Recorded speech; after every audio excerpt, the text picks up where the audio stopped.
what kind of paper I use, what sizes of brushes I like the most, and we'll just talk a little bit about getting started so that when I begin my watercolor tutorial videos coming up in the next few months, 10 years ago today, I hit publish on my very first YouTube watercolor video.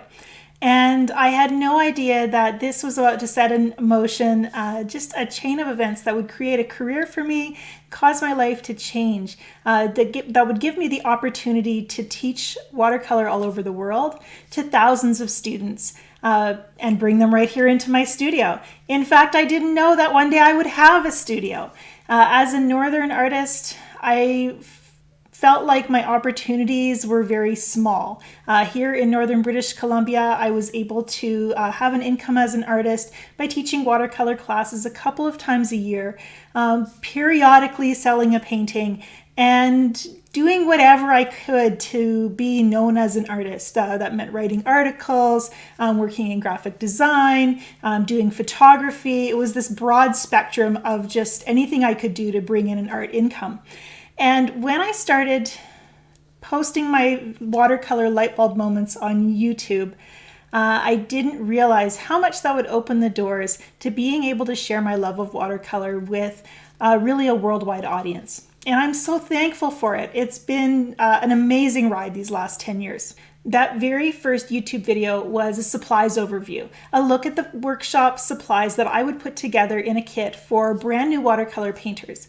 And over the years, with 10 years having passed, I've had the opportunity to try many different brands of watercolor materials, paints, paper, brushes, and many different colors. My preferences have changed over the years, and I wanted to give you a look at what I would recommend or put together in a watercolor supply kit now, 10 years later, knowing what I know now. One thing I want to point out is there isn't really a wrong answer here if whatever you have is helping you to paint. Use up the supplies you have, work towards buying better ones if you have materials you don't love or don't feel intuitive.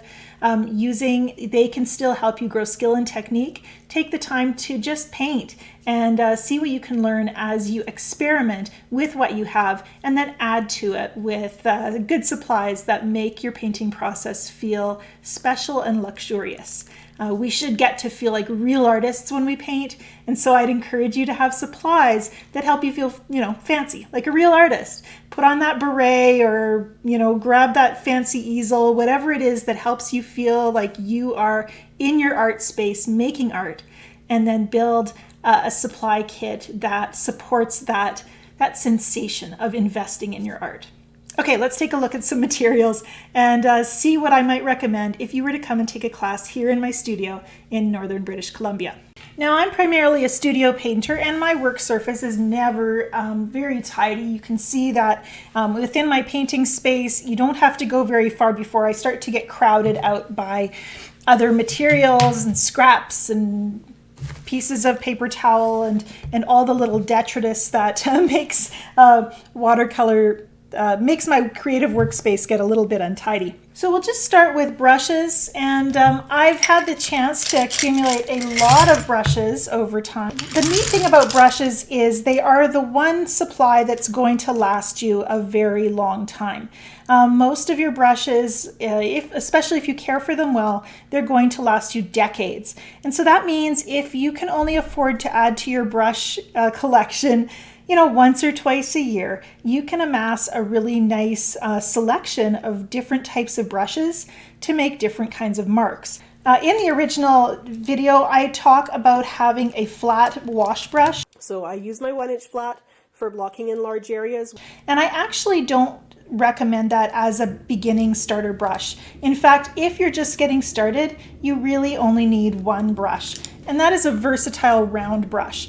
This round brush is a number 10 Sable blend made by Rosemary and Company. Somebody is starting a motorbike outside of my window. My very first watercolor videos are known for the background noise. Often in those early videos, you can hear my small children playing on the trampoline outside my window. And my children are teenagers now, and they're still making noise outside my window. It's just dirt bikes and ATVs and cars now. So if you're hearing noise, they're not screaming, they're just driving. There he goes. If I was smart, I'd be getting Honda to sponsor this video because, you know, it gets the kids out of the house so you can make painting lessons. I don't know. Okay, let's get back to supplies. The only brush you really need is, to start with, is a round brush that makes a nice point. And a larger round brush is going to give you a nice wide delivery of paint to your paper. By pressing down on the brush and working across the paper, you'll get that nice smooth wide stroke that can deliver a lot of paint in a hurry. And then with a round brush, you also get that beautiful point. And that gives you the opportunity to make a fine line. So one round brush, that's really all you need to start with. And then the rest are just, you know, bonus. As you add to your collection, you're going to want to maybe look for a dagger or liner brush. I really like these dagger brushes for the organic stroke they make. And I'll be linking up all of these products in the description below the video. Certainly a wide brush is useful if you like to wet your entire paper before you start painting and do a wet and wet approach. However, you don't need a brush for that, but you could just use a spray bottle. And most of the time for wetting my paper, I'm going to spray it rather than using a brush. And then everything else is just for making different marks. I actually really like having just a scruffy old hardware store brush, and this gives me the chance to make some really random untidy marks on my painting, and that's something I love to do as my style has evolved. Now when you go to the art supply store to pick out your round brush or your dagger striper, you're going to be wondering about the different types of bristles that you can get for these brushes. You're going to see a mix from squirrel to sable to synthetic, and be uncertain about what to choose. I would encourage you to choose within your budget, but to also be thinking about choosing a brush with some softness to it. The natural hair brushes tend to be a little bit softer. They don't have, there's a little bit of a stiff kind of springiness in a synthetic brush, and often you'll notice if you wet a synthetic brush and as it's saturated with water, it doesn't really change shape, whereas this is a natural hairbrush, and as it's saturated with water, it kind of gets this plump look. It swells a bit as the water sticks to those little brush hairs. And so the natural hair brushes are a little softer and they hold a little bit more pigment in them. So there are some really ethical natural hair brush manufacturers, but if you have any kind of animal product concerns, you can certainly choose from the soft synthetics that are being made now. And a really good manufacturer of those softer synthetics that's almost, it's really the nearest equivalent to natural hair that you're going to find in a synthetic, and that's the Escoda Versatile line. And this is another of my favorite brushes. It is like this number 10 round brush. It's also a number 10. It's got the same kind of, it's approximately the same size, but you can see the brush bristles are quite a bit longer. And for my style of painting, I like those longer bristles. And if I had to choose between these two for my own practice, I'm going to choose this one. But like I said, you're a beginner painter, you want to get started, you want to have a little bit more control, you might be more comfortable with the round. So that's really a crash course in working with brushes. I'm happy to answer your questions if you want to post them in the chat, in the comments below the video. Let's move on to paint. And I'm going to just open up this palette, which I've also linked. Oh, and this is the empty one. Dang, let's find the full one. So let's just talk about palettes, and it's interesting because a few years have passed and I no longer use the original palette that I started painting with. This plastic palette served me very well for many years, and then there came a time when I decided I really wanted to invest in a better palette, especially because I was trying new colors and I needed space for many more hues. And that was when I upgraded. And it was quite an upgrade. I upgraded to this palette made by Robax.com, and I'll link that in the description below the video. And Robax, this palette holds 64 colors, and it comes with a carousel, so it actually rotates. And I keep this on just beside my work surface here. It's got a cover so the paint stays semi-moist, and as I pick my colors, I get to give it a little spin and choose the color that seems to work right for my painting. So I'm really enjoying that palette. The one thing I should mention about it as well is it has removable palette wells, so that I can swap these out as I wish to. And they're quite deep. You get a lot of color in one little palette well. So I really like that.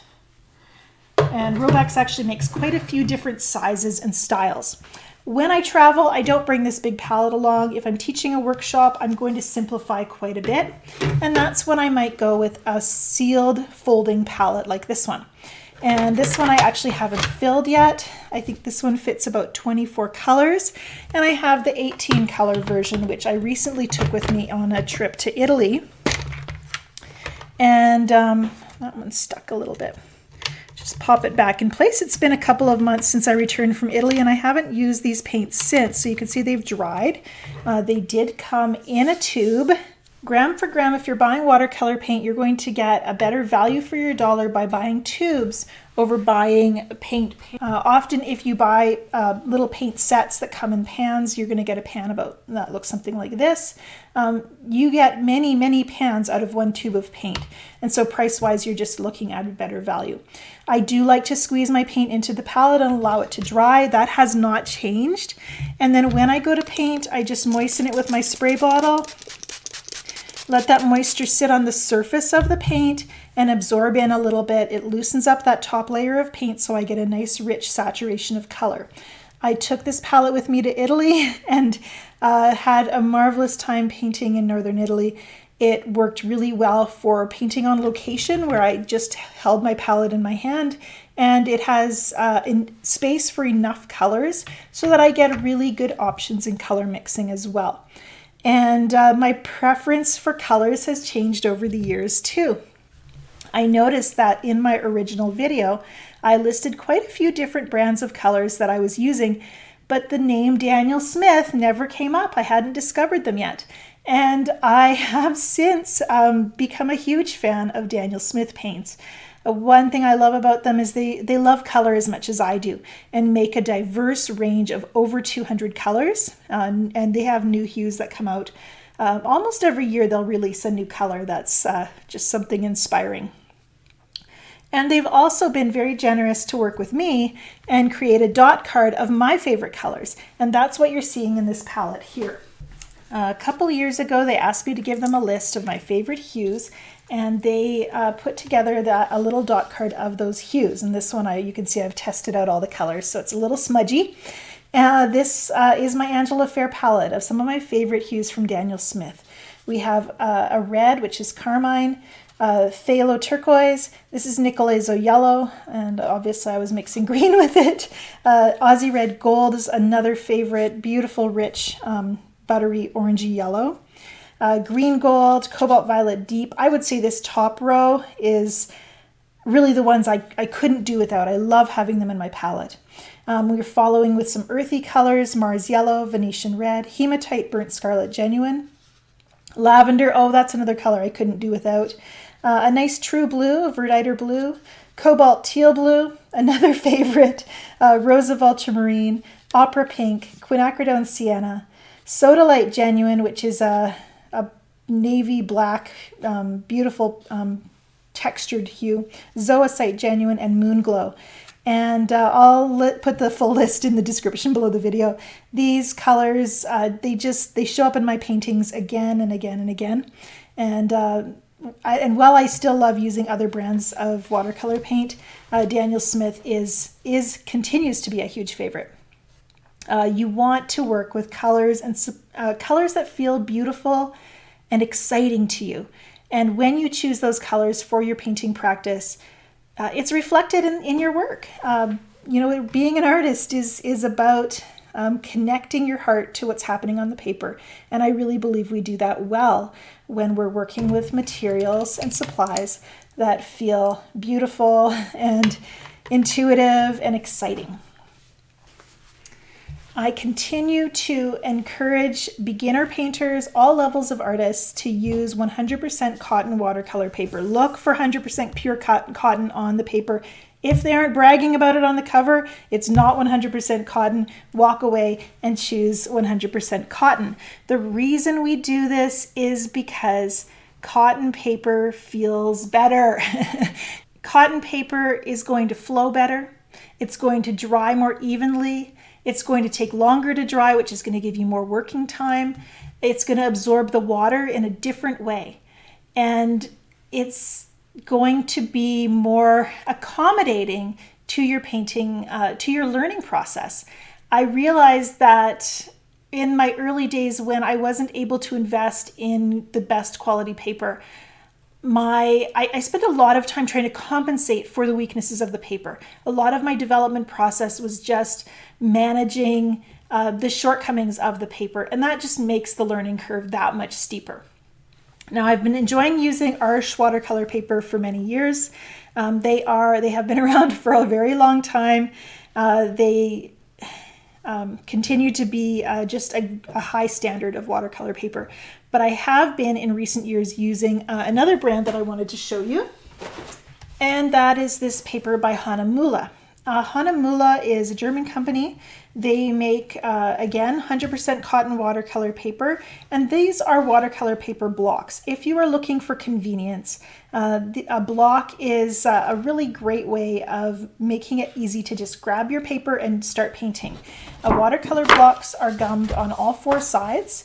So unlike a notepad where the adhesive is just at the top of the page and you flip the paper up and tear it off, the block puts that adhesive on all four sides with a little gap at the top for you to release the paper when you're finished painting.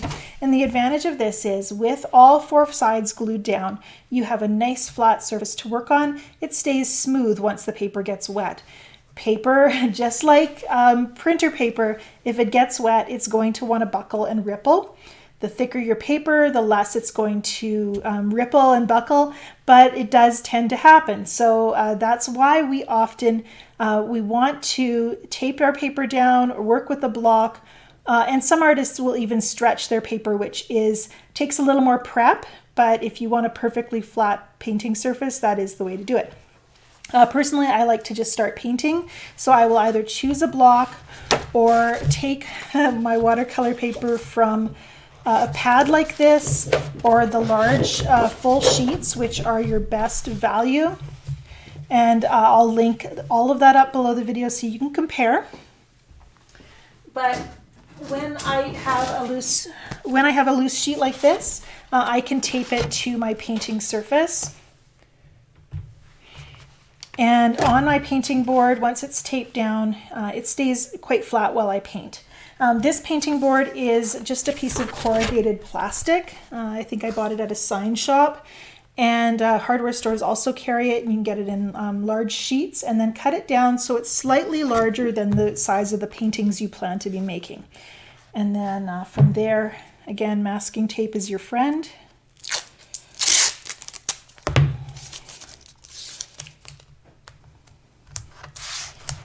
Tape your paper on all four sides and off you go. So really we have our brushes, we have our paint, we have our paper, we have a support to put our paper on, we have masking tape to lock that paper down onto the painting, we have a spray bottle for moistening our paint or wetting our paint surface. What else do we need? We need water containers, and when I'm painting I keep 2 water containers right near my palette. So I can just quickly grab water and pick up paint as well very quickly and just get painting. You can see here I have clean water and dirty water, and I always work with 2 containers. This one for cleaning my dirty brush and this one for picking up clean water so I can mix color. And I change those as needed. The other thing I want to point out that wasn't in my original video is this little item here. This is just a dish drying mat. It's an absorbent kind of towel material. Bought it at a kitchenwares store. And because I'm a messy painter and I paint with a lot of water, I like having something underneath my work surface to capture those drips. And so I'm not working in a puddle. So that's another tool that I really like to have on hand.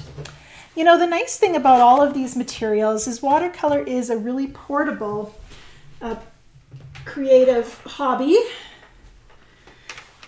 Unlike my husband who builds cars in the garage, I can pick up my watercolor stuff and I can do this anywhere. I have painted while we're camping. I have painted at the beach, at the river, in the car. I've painted on the roof of a cathedral in Italy. And every time I bring my watercolors with me and paint on location, I get to experience the world with a little sharper sense of observation and a little gratitude for the beauty in the world and the privilege to be able to paint in watercolor. These materials are my voice for being able to do that. When I choose my watercolor supplies, it's not a job. You know, I'm here to paint because I love to paint. And so I choose materials that make watercolor painting fun. And I refuse to feel guilty if my painting doesn't turn out. It's never wasted time. I'm always growing my skill and becoming a better artist. And I'm also practicing a model of presence that has enriched my life and just helped me to live more complete and present in the world. And that's a pretty profound thing to say. That's a pretty profound thing that watercolor does for me. But it all started because I bought that first watercolor kit and gave myself the time, gave myself permission to be really bad at it for a while and just to paint because I enjoyed it, because it was something I'd always wanted to do. And I'm so glad I started. I'm so glad I posted that first video on YouTube. I'm so happy to be celebrating those early days and looking back over 10 years of teaching and painting online. Thank you for watching these videos, leaving your comments, liking the videos, subscribing, sending me emails, interacting with me on Instagram, Facebook, and taking my classes. I have now dozens of online classes even, and it's just been a real journey of joy and connection that I'm thankful to share with you. So thanks for watching. Let me know what your favorite supplies are right now. I'd love to hear what you're really enjoying using. Share that down below in the comments below this video. Thanks for watching.